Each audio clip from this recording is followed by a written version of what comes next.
प्रभु यीशु मसीह के पाक और सच्चे नाम में परमपिता परमेश्वर यहोवा को धन्यवाद। उसने मौका दिया कि एक बार फिर मैं आपके सन्मुख उसके वचन को लेकर आऊँ। और आप सबों को मसीह यीशु में नमस्कार। आज परमेश्वर के वचन को मैं रखने जा रहा हूँ। परमेश्वर की सहायता से अभी अनुग्रह का युग चल रहा है, जिसमें हम प्रभु यीशु मसीह के आने की प्रतीक्षा कर रहे हैं। प्रभु यीशु मसीह स्वर्ग से बादलों पर आने वाले हैं कि वो अपने विश्वासियों को जो उसकी प्रतीक्षा करते करते मर गए हैं उन्हें जुला उठाकर, और जो उनके प्रतीक्षा में जीवित हैं उन्हें परिवर्तित करके अपने पास उठा ले और उन्हें वहाँ ले जाए जहाँ वो है, जहाँ वो हमारे लिए जगह तैयार कर रहा है। यीशु मसीह स्वर्ग से बादलों में आने वाले हैं और प्रभु यीशु मसीह के आगमन के सभी चिन्ह दिखाई दे रहे हैं और सभी चिन्ह बढ़ते भी जा रहे हैं। अर्थात प्रभु यीशु मसीह का आना घोर का निश्चित है और उसका आना अति शीघ्र होने वाला है। प्रभु यीशु मसीह का आगमन द्वार पर है। जी हाँ, प्रभु यीशु मसीह शीघ्र आने वाले हैं। सो हम आज जो वचन देखने जा रहे हैं वो ये है, जब हमारा यीशु मसीह स्वर्ग से बादलों में हमें लेने के लिए आने वाला है तो हमें भी वो जीवन जीना चाहिए कि जब प्रभु यीशु मसीह स्वर्ग से बादलों में आए तो हम प्रभु यीशु मसीह के पास उठाए जाएं। हमें वो जीवन जीना है। और आज हम उसी क्रम पर परमेश्वर के वचन की शिक्षा पाने की शुरुआत करने जा रहे हैं। और आज उसका पहला बिंदु इस प्रकार है। दूसरा पत्रस और उसके पहला अध्याय उसके 3 वचन से लेकर 11 वचन के बीच में परमेश्वर का वचन इस प्रकार कहता है। उसकी ईश्वरीय सामर्थ्य ने सब कुछ जो जीवन और भक्ति से संबंध रखता है हमें उसी की पहचान के द्वारा दिया है, जिसने हमें अपनी ही महिमा और सद्गुण के अनुसार बुलाया है। परमेश्वर की हमारे लिए बुलाहट यह है कि इसी पृथ्वी पर हम परमेश्वर की महिमा और परमेश्वर के गुणों में जीवन बिताएं। ये मसीह यीशु में हमारी बुलाहट है। परमेश्वर ने इस बुलाहट से मसीह यीशु में हमें अपने पास बुलाया है, जिनके द्वारा उसने हमें बहुमूल्य और बहुत ही बड़ी प्रतिज्ञाएं दी है, ताकि इनके द्वारा तुम उस सड़ाहट से छुटकर जो संसार में बुरी अभिलाषाओं से होती है ईश्वरीय स्वभाव के संभागी हो जाओ। ईश्वरीय स्वभाव के संभागी हो जाओ। हमारी बुलाहट यह है कि हम ईश्वरीय स्वभावों में संभागी हों। इसी कारण तुम सब प्रकार का यत्न करके बहुत प्रार्थनाएं करके, बहुत उपवास करके, परमेश्वर के वचन को बहुत ज़्यादा पढ़कर, सुनकर, समझकर अपने जीवन में बहुत से प्रयास करके हमें परमेश्वर के स्वभाव में संभागी होना है। परमेश्वर क्षमाशील है तो हमें भी क्षमाशील बनना है। परमेश्वर सहनशील है तो हमें भी सहनशील बनना है। परमेश्वर पवित्र है तो हमें भी परमेश्वर के जैसा पवित्र होना है। जैसे परमेश्वर दयालु है हमें भी होना है, कृपालु है हमें भी होना है। जैसे परमेश्वर कार्यरत है हमें भी कर्तव्यनिष्ठ और कार्यरत परिश्रमी जीवन जीना है। जैसे परमेश्वर महिमा में है हमारे पास भी महिमा होनी चाहिए। हम दुआ करें और चमत्कार हो, हम आज्ञा दें और चमत्कार हो, हम भविष्यवाणियाँ करें और पूरी हो। ये सब महिमा की बातें हमारे लिए, और हमारा स्वभाव परमेश्वर के स्वभाव के समान हो। सो परमेश्वर के महिमा और परमेश्वर के स्वभाव में जीने की बुलाहट परमेश्वर ने मसीह यीशु में दिया है। आगे प्रभु का वचन कहता है, इसी कारण तुम सब प्रकार का यत्न करके अपने विश्वास पर सद्गुण और सद्गुण पर समझ और समझ पर संयम और संयम पर धीरज और धीरज पर भक्ति और भक्ति पर भाईचारे की प्रीति और भाईचारे की प्रीति पर प्रेम बढ़ाते जाओ। पवित्र शास्त्र बाइबल हमें परमेश्वर की आत्मा के द्वारा नए नियम के इस भाग में दूसरा पत्रस पहला अध्याय उसके 3 पद से लेकर 11 वचन के बीच में, 11 पद के बीच में इन बातों को परमेश्वर हमसे कह रहे हैं कि हम इन ईश्वरीय स्वभावों में संभागी हो जाएं। सब प्रकार का यत्न करके विश्वास पर सद्गुण। हम बहुत विश्वासी हो जाएं, हमारे आज्ञा देने से बड़े बड़े काम हो जाए, हमारी दुआ करने से बड़े बड़े काम हो जाएं, लेकिन यदि हमारे स्वभाव में सद्गुण नहीं है, दुर्गुण भरा हुआ है, हम बुरा मान जाने वाले हैं, हम बदला लेने वाले हैं, हम निराश हो जाने वाले हैं, संदेह करने वाले हैं, हम नाना प्रकार के बुरी बातों में यदि हमारे जीवन यदि बना हुआ है, लेकिन विश्वास में हम बहुत अच्छे हैं, विश्वास में हम बहुत आगे हैं, लेकिन हमारा सद्गुण हमारे जीवन में नहीं होगा, दुर्गुणता हमारे जीवन में भरी रहेगी, तो हमारे बहुत विश्वासी होने का हमें कोई लाभ नहीं होने वाला है।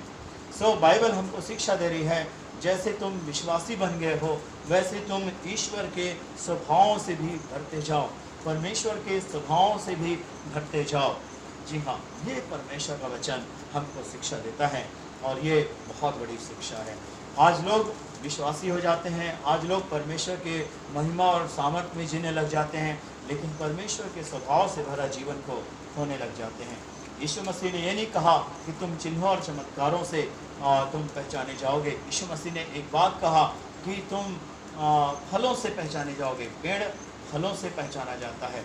जी हाँ, और आत्मा के फलों से अर्थात ईश्वरीय स्वभावों से एक विश्वासी को परिपूर्ण जीवन जीना चाहिए। इस विश्व में कोई भी मानव ईश्वरीय स्वभाव में जीवन नहीं जी सकता जब तक वो प्रभु यीशु के द्वारा परमेश्वर से न जुड़ा हो। जी हाँ, ईश्वरीय स्वभाव में जीना ये एक साधना का प्रतिफल नहीं हो सकता, ये तपस्या का प्रतिफल नहीं हो सकता, ये प्रयास का प्रतिफल नहीं हो सकता। यद्यपि हमें साधना करनी है, यद्यपि हमें तपस्या भी करनी है, यद्यपि हमें प्रयास भी करने हैं कि हम परमेश्वर के जैसा हों। जी हाँ, इसके लिए हमें करनी पड़ती है, उपवास करनी पड़ेगी, प्रार्थनाएं करना पड़ेगा, हमें प्रयास करने पड़ेंगे कि हम परमेश्वर के समान हो। हमें सीखना पड़ेगा, हमें अनुसरण करनी होगी यीशु मसीह का। जी हाँ, तभी हम परमेश्वर के स्वभावों का हम धनी हो पाएंगे। लेकिन यदि हम कहें कि मुझे यीशु की ज़रूरत नहीं है लेकिन मैं परमेश्वर के स्वभाव में जीवन जीने में सफल हो जाऊंगा, तो ये बिल्कुल गलत बात होगी। मसीही जीवन का आचरण करना, जीवन जीना, ये प्रयासों का परिणाम नहीं है, तपस्याओं का, साधनाओं का परिणाम नहीं है, ये यीशु मसीह के द्वारा परमेश्वर प्रदत्त जीवन है। जी हाँ, परमेश्वर हमें फलदायी जीवन देने के लिए अर्थात अपने स्वभाव से भरा हुआ जीवन देने के लिए हमें मसीह यीशु में अपने पास बुलाया है। परमेश्वर ये जीवन एक मनुष्य को देना चाहता है, चाहे वो कोई भी मानव हो। यदि कोई भी मनुष्य यीशु मसीह पर विश्वास करता है और यीशु मसीह के द्वारा परमेश्वर से जुड़ गया है और जुड़ा हुआ जीवन जीता है, तो वो परमेश्वर के स्वभाव में वो चाहे तो जीवन जी सकता है। जी हाँ, परमेश्वर के स्वभाव में जीवन जी सकता है। ये दिखावा नहीं होगी, ये सच में अंदर से होगा। ये साधना, तपस्या या प्रयास का परिणाम नहीं होगा, ये परमेश्वर की देन है। सो मसीही जीवन परमेश्वर की देन है और हमें उस जीवन को जीना चाहिए। परमेश्वर हमें मसीह यीशु में अपने पास बुलाया है कि हम परमेश्वर के स्वभाव में जीवन का निर्वाह करें। इसी कारण तुम सब प्रकार के यत्न करके विश्वास पर सद्गुण और सद्गुण पर समझ। जी हाँ, हमारे जीवन में परमेश्वर के स्वभाव में जीवन जीना होना चाहिए और हमारे जीवन में समझ होनी चाहिए कि उन स्वभावों का शैतान कभी ब्लैकमेल ना कर सके, कभी हमको धोखा ना दे सके। तुम तो परमेश्वर के बच्चे हो, तुम ऐसा करो, ऐसा करो। जी हाँ, शैतान जो है यीशु मसीह को भी ब्लैकमेल करने की कोशिश किया। तुम तो परमेश्वर के पुत्र हो, तुम पत्थर को रोटी बना के खा लो। लेकिन यीशु मसीह अपनी समझ का इस्तेमाल करते हैं। वो परमेश्वर के वचन को सामने रखकर कहते हैं कि मैं परमेश्वर के वचन से जीवित रह सकता हूँ, मुझे रोटी को पत्थर बनाकर खाने की आवश्यकता नहीं है। यदि यीशु मसीह के पास समझ नहीं होता तो यीशु मसीह उस परीक्षा में फेल हो सकते थे, क्योंकि वो संपूर्ण स्वभाव में परमेश्वर के समान है और संपूर्ण महिमा में वो परमेश्वर के समान है, तुल्य भी है। जी हाँ, हमारा यीशु मसीह वो सदैव संपूर्ण परमेश्वर है, लेकिन वो मनुष्य के रूप में संसार में आया था और हमारे लिए वो आदर्श बना। वो परमेश्वर के स्वभाव से भरा हुआ और समझ से भी भरा हुआ व्यक्ति ठहरा। आगे लिखा है समझ पर संयम। समझ पर संयम। हमारा प्रभु यीशु मसीह संयम रखते थे। यीशु मसीह को कितना मारा पीटा गया, कितना अपमान किया गया, कितना निंदा उसकी की गई, लेकिन वो संयम नहीं खोया। वो आत्मनियंत्रण की शक्ति नहीं खोया, उसे क्रोध नहीं आया। परमेश्वर का धन्यवाद हो, कितना महान परमेश्वर है। हमारा यीशु मसीह को क्रोध नहीं आया, वो क्रोध में आकर अपने बचाव में अपनी शक्ति का उपयोग नहीं किया, अपने सता रहे लोगों को नष्ट नहीं किया। यीशु मसीह कितना संयम भरा व्यक्ति रहा इस धरती पर, एकमात्र इतना संयमी मनुष्य के रूप में यीशु मसीह इस संसार में रहा। आज मैं और आप इस संसार में जीवन जी रहे हैं और हम यदि विश्वासी हैं तो हमें प्रभु यीशु मसीह का अनुसरण करना चाहिए। तो उसके जीवन में कितना संयम भरा हुआ था, संयम पर धीरज। हमारे यीशु मसीह के अंदर धीरज था। जी हाँ, जी हाँ, इतनी धीरज था, इतना धीरज था कि वो मृत्यु वरन क्रूस की मृत्यु भी सह लिया। वो प्राण जाते तक, मृत्यु तक आज्ञाकारी रहा। जी हाँ, इतना अद्भुत धीरज भरा, इतना धीरज था कि उसका संयम नहीं टूटा। जी हाँ, धीरज और संयम एक व्यक्ति को परमेश्वर के भक्ति से, परमेश्वर के मार्गों से, उसकी सेवा से अलग होने से बचाता है। जी हाँ, और ये हमें जीवन में रखना होगा, संयम और धीरज, धीरज पर भक्ति। जी हाँ, हमारा यीशु मसीह अंत तक भक्ति रखा। परमेश्वर को बुरा भला उसने नहीं कहा, उसने किसी मनुष्य को भी बुरा भला नहीं कहा। प्रभु यीशु मसीह अंत तक, जब वो क्रूस पर लटके हुए थे, तब भी यीशु मसीह पिता को अंतिम क्षण में बहुत आदर से पुकारते हैं, हे पिता, मैं अपनी आत्मा तेरे हाथ में सौंपता हूँ। हालेलुया, कितना अद्भुत है। उनके अंदर परमेश्वर के प्रति आदर, भक्ति, प्रेम बिल्कुल भी समाप्त नहीं हुआ, उनका भक्ति बरकरार रहा। भक्ति पर भाईचारे की प्रीति। यीशु मसीह अपने चेलों से वैसा ही प्रेम रखता रहा जैसे वो पहले करता था, ऐसा शास्त्र भाग बताता है। जी हाँ, हमारा यीशु मसीह हमारे लिए मॉडल है। हमें ईश्वरीय स्वभावों से भरा हुआ जीवन जीना है। जी हाँ, भाईचारे की प्रीति।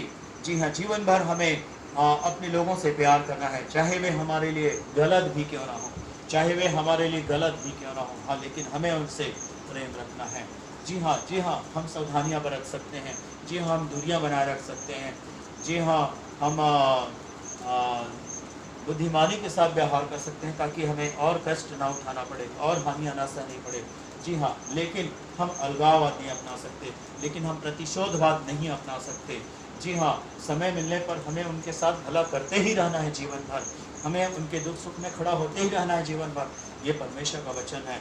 अद्भुत बात, हमारा यीशु मसीह कितना महान है कि वह अपने भाइयों से प्यार करना नहीं छोड़ा।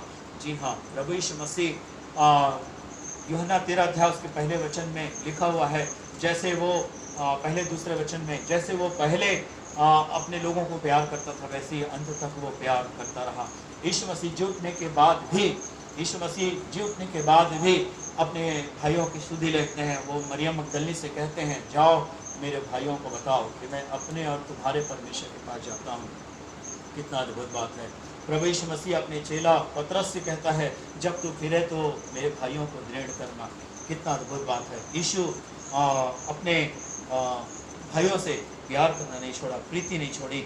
आगे लिखा है, भाईचारे की प्रीति पर प्रेम बढ़ाते जाओ। जी हाँ, अद्भुत बात है। हमारा यीशु मसीह अपने चेले से कहता है, तू क्या मुझसे प्रेम रखता है, प्रीति रखता है? जवाब में हाँ आया। और यीशु मसीह ने कहा, तुम मेरी भेड़ों को चराओ, तुम मेरे भेड़ों की रखवाली करो। यीशु मसीह हमसे प्यार करता है और वो यही जिम्मेवारी, यही जीवन हमको भी देता है। प्रभु यीशु मसीह कितना महान है और वो इस बात को रखते हैं कि वो हमसे प्यार करते हैं, अपना प्रेम हमारे साथ बढ़ाते हैं। यीशु मसीह 40 दिन तक अपने चेलों से मिलता रहा और यीशु मसीह आज भी हमसे बहुत प्यार करता है और न कि सिर्फ प्रीति बल्कि प्यार भी करता है। और अद्भुत बात है, अद्भुत बात है मेरे प्रियो, ये परमेश्वर का वचन है। आज लोग विश्वासी तो हो जाते हैं लेकिन परमेश्वर के स्वभावों को धारण नहीं करते। परमेश्वर की महिमा में जीना सबको अच्छा लगता है। जब हम यीशु मसीह के नाम में आगे देते हैं और दुष्ट आत्माएं भाग जाती हैं, लोग अच्छे हो जाते हैं। जब हम यीशु मसीह के नाम से आगे देते हैं, बीमारियां भाग जाती हैं और लोग अच्छे हो जाते हैं, हमें बहुत अच्छा लगता है। जी हाँ, जब हम प्रार्थना करते हैं और हमारे लिए या लोगों के लिए परमेश्वर बड़े बड़े काम करता है, हमें बहुत अच्छा लगता है। हमें परमेश्वर की महिमा में जीना अच्छा लगता है। बाइबल पढ़ना, प्रार्थना करना, चर्च आना, गवाही देना सब अच्छा लगता है। लेकिन जब क्षमा करने की बात आती है, लेकिन जब सहनशीलता की बात आती है, लेकिन जब बदला नहीं लेने की बात आती है, लेकिन जब हानि को सह लेने की बात आती है, तो वहाँ पर व्यक्ति आग बबूला हो जाता है। वहाँ पर वो प्रतिशोध में उतर आता है, अलगाववाद में उतर आता है, नफरतवाद में उतर आता है। जी हाँ, और आलोचनाएं करने लगता है और अपमान करने लग जाता है, सामना करने लग जाता है। इन चीज़ों से व्यक्ति भरने लग जाता है। जी हाँ, वो परमेश्वर के स्वभाव को धारण करना नहीं चाहता। जी हाँ, ये आपके लिए, मेरे लिए, हम सब के लिए, जितने लोग हम इस दुनिया में परमेश्वर को मानने वाले हैं, हम सब के लिए बहुत बड़ी हानि की बात है कि हम परमेश्वर की महिमा में जीना को पसंद करते हैं, लेकिन परमेश्वर के स्वभाव में जीना को हम पसंद नहीं करते। यीशु मसीह को मॉडल बनाकर उसके अनुसार जीवन जीना को हम अपने जीवन में पसंद नहीं करते। यद्यपि हमें सबसे ज़्यादा इसी चीज़ को लाइक करना चाहिए, सबसे ज़्यादा हमें इसी चीज़ को लाइक करना चाहिए कि मुझे स्वभाव में अपने यीशु मसीह के समान होना है। नम्र, दीन, सहनशील, धीरजवंत। जी हाँ, पाप से दूर रहने वाला, परमेश्वर का भय मानने वाला, परमेश्वर की आज्ञा मानने वाला। जी हाँ, सिधाई से चलने वाला। जी हाँ, खराई का आज लोग दूसरा मतलब निकाल रहे हैं। खराई का मतलब मुंह से खरा खरा बोलना नहीं होता। खराई का मतलब होता है सीधे सीधे परमेश्वर के वचन में चलना होता है। परमेश्वर के वचन में चलने में कोई समझौता करना नहीं होता है। सज्जनता पूर्वक हर उस चीज़ को जो परमेश्वर के विरुद्ध है उसका इनकार कर देना और सज्जनता पूर्वक परमेश्वर की विधि में चलना, यही है खराई का जीवन जीना।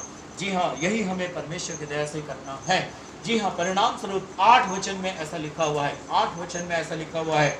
दूसरा पत्रस पहला अध्याय 8 वचन, यदि ये बातें तुम में बनी रहे, यदि ये बातें तुम में बनी रहे, विश्वास में सद्गुण में धीरज में संयम में धीरज पर भक्ति पर भाईचारे की प्रीति पर प्रेम, यदि ये चीजें हमारे जीवन में वर्तमान रहे और बढ़ती जाए, विश्वास पर सद्गुण पर समझ पर संयम पर धीरज पर भक्ति पर भाईचारे की प्रीति पर प्रेम, यदि वर्तमान रहे और बढ़ती जाए तो हालेलुया, तो तुम्हें हमारे प्रभु यीशु मसीह के पहचान में निकम्मे और निष्फल न होने देंगे। अर्थात यीशु मसीह जब स्वर्ग से बादलों में आएंगे तो वो हमें पहचान लेंगे, चाहे हम मृत अवस्था में रहें चाहे जीवित अवस्था में, वो पहचान लेंगे ये मेरा है और हमें परिवर्तित करके अपने पास उठा लेंगे। Hallelujah, hallelujah. बिल्कुल यीशु मसीह से कोई धोखा होने वाला नहीं है।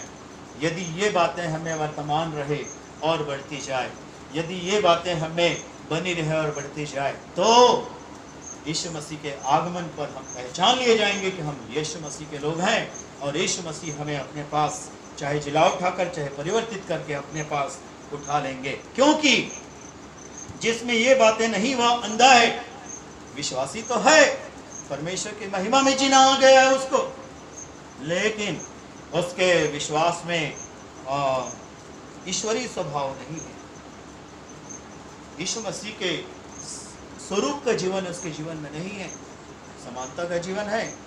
जी हाँ, वो प्रचार करना जानता है, प्रार्थना करना जानता है, भूत निकालना, बीमारों के लिए प्रार्थना करना आता है, परमेश्वर में महिमा जीना आता है, प्रार्थना करके परमेश्वर से बहुत कुछ पाना आता है, लेकिन परमेश्वर के स्वभाव में, यीशु मसीह के स्वभाव में जीना नहीं आता, तो ऐसा व्यक्ति अंधा है और उसको धुंधला दिखाई देता है। उसे पृथ्वी पर की आशीषें बहुत स्पष्ट दिखता है, लेकिन आत्मिक आशीषें और स्वर्गीय आशीषें उसे स्पष्ट दिखाई नहीं देता। और अपने पिछले पापों से धुलकर शुद्ध होने को भूल गया। उसके जीवन से नम्रता खत्म हो गई है, उसे अतीत का स्मरण खत्म हो गया है, उसे अपने भूतकाल का स्मरण खत्म हो गया है कि कैसे गुनाहों से, कैसे अज्ञानता से, कैसे झूठ से, कैसे बुराई से, कैसे मोह माया से, कैसे पाप से यीशु मसीह ने उसको कैसे निकाला, कैसे उसको क्षमा किया, शुद्ध किया, ग्रहण किया, कैसे उसको आशीषित किया, इस बात को भूल बैठा है। जी हाँ, अपने पूर्वकालीन जीवन को, अपने जीवन के परिवर्तन को और परमेश्वर के निकट आने की बातों को वो भूल बैठा है। इसलिए वो क्षमा करना भी भूल गया है, सहनशीलता को भी भूल गया है, धीरज को भी भूल गया है। जी हाँ, वो खट से निर्णय ले लेता है दूसरे के लिए। कितना गलत जीवन हो जाता है। जी हाँ, तो आज बाइबल हमको शिक्षा दे रहा है, जिनमें ये बातें नहीं, क्या चीज़ नहीं, विश्वास में सद्गुण नहीं है, सद्गुण पर समझ नहीं है, समझ पर संयम नहीं है, संयम पर धीरज नहीं है, धीरज पर भक्ति नहीं है, भक्ति पर भाईचारे की प्रीति नहीं है, भाईचारे की प्रीति पर प्रेम नहीं है। जिसमें ये बातें नहीं है वो धुंधला देखता है और वह अपने पूर्वकाली पापों से शुद्ध होने को भूल बैठा है। इस कारण हे भाइयों, अपने बुलाए जाने और चुन लिए जाने को सिद्ध करने की भली भांति यत्न करो। अपने बुलाए जाने और चुन लिए जाने को, परमेश्वर ने हमें अपने पास बुलाया और चुन लिया कि तुम मेरी संतान हो। परमेश्वर ने ठहरा दिया कि तुम मेरे बच्चे हो, तुम मेरी महिमा और मेरे स्वभाव में जियोगे। तो हम अपने बुलाए जाने को सिद्ध करें, अपने चुन लिए जाने को सिद्ध करें कि मैं परमेश्वर की संतान हूँ। मुझ में परमेश्वर का स्वरूप और समानता दोनों दिखाई देता है। हालेलुया। क्योंकि यदि ऐसा करोगे तो कदापि ठोकर न खाओगे, कदापि ठोकर नहीं खाओगे। आज लोग ठोकर खा रहे हैं इस संसार में। जी हाँ, अगुओं से ठोकर खा रहे हैं, एक दूसरे से ठोकर खा रहे हैं। नहीं, यदि ऐसा करोगे तो तुम ठोकर नहीं खाओगे। ये बाइबल की सलाह है, बाइबल की शिक्षा है। जी हाँ, हम इस शिक्षा का पालन करें। यदि हम ऐसा करते हैं तो हम ठोकर नहीं खाएंगे। जी हाँ, वरन इस रीति से तुम हमारे प्रभु और उद्धारकर्ता यीशु मसीह के अनंत राज्य में बड़े आदर के साथ प्रवेश करने पाओगे। यीशु मसीह उस दिन बोलेंगे, हे मेरे पिता के धन्य लोगों, आओ इस राज्य के अधिकारी हो जाओ। ये तुम्हारे लिए तैयार की गई है। ये परमेश्वर की महिमा की बात है। सो मेरे प्रियो, हम परमेश्वर के वचन का आदर करें जीवन भर, और हम सब प्रकार के यत्न करके, मतलब बहुत प्रार्थनाएं करके, बहुत उपवास करके, बहुत परमेश्वर के वचन के बहुत शिक्षाएं ग्रहण करके, बहुत ज़्यादा बाइबल पढ़कर हम अपने जीवन में और बहुत से प्रयास करके अपने जीवन में हम परमेश्वर के स्वभाव में जीने का पूरा प्रयास करें। परमेश्वर की दया से हमको सफलता मिलेगी। प्रयास हम करेंगे, परमेश्वर अपनी दया से हमको सफलता देगा कि हम परमेश्वर के महिमा और स्वभाव में जीने वाले हो सकें। जी हाँ, और जो व्यक्ति, बाइबल जैसे 8 वचन में लिखा है, जिनमें ये बातें बनी रहे और बढ़ती जाए, वो यीशु मसीह के आगमन पर निकम्मे और निष्फल नहीं होगा। पहचान लिया जाएगा, वो योग्य गिना जाएगा। जी हाँ, वो योग्य गिना जाएगा कि ये व्यक्ति मेरे सामने हाजिर होने के लायक है, और प्रभु हमें परिवर्तित करके या जला उठाकर अपने पास उठा लेगा। जी हाँ, ऐसा जीवन जीने वाले जरूर प्रभु यीशु के आगमन पर प्रभु यीशु के सामने खड़े हो पाएंगे। परमेश्वर हमें आशीष दे। अगला पार्ट अगली वीडियो में परमेश्वर की दया से हम देखने पाएंगे। परमेश्वर हम सबको बहुत आशीष दे। आइए हम प्रार्थना। सर्वशक्तिमान दया के सागर परमेश्वर यहोवा, प्रभु यीशु मसीह के नाम से हम आपकी बुलाहट के लिए धन्यवाद करते हैं कि हाँ, आपने हमें मसीह यीशु में अपने पास बुलाया कि हम आपके स्वभावों और आपके महिमा में जीवन बिताएं। इसलिए परमेश्वर, हम आपके ज्ञानों और अधिकारों और सामर्थ्यों के साथ साथ आपके फलों में, आत्मा के फलों में हम जीवन जीने वाले हैं। हे जीवित परमेश्वर यहोवा, प्रभु यीशु के नाम से हमारी सहायता कर। जैसे आपका कलाम कहता है परमेश्वर, जब तक आत्मा हम पर ऊपर से उंडेली न जाए तब तक जंगल फलदायी बारी नहीं हो सकता, और वो बारी फिर से वन गिरी न जाएगी। हे जीवित परमेश्वर, तेरी आत्मा हम पर जब तक न उंडेला जाए तब तक हम मसीही जीवन का निर्वाह नहीं कर सकते। इसलिए परमेश्वर, तेरी आत्मा हम पर उंडेल और हम आपके इन ईश्वरीय स्वभावों में जीवन जीने वाले होने पाए। परमेश्वर, हम यीशु मसीह के नाम में आपका धन्यवाद देते हैं कि आपने हमारी प्रार्थना सुना है। परमेश्वर, प्रभु यीशु के नाम से प्रार्थना करते हैं परमेश्वर, कलीसिया को आशीष दीजिए पिता परमेश्वर। और हे परमेश्वर, राज्य, देश और दुनिया को, इस्राएल को चंगा कर दे परमेश्वर, और शांति दीजिए पिता परमेश्वर। हम सारा आदर आपको देते हुए प्रार्थना को प्रभु यीशु के नाम में मांगते हैं। आमीन।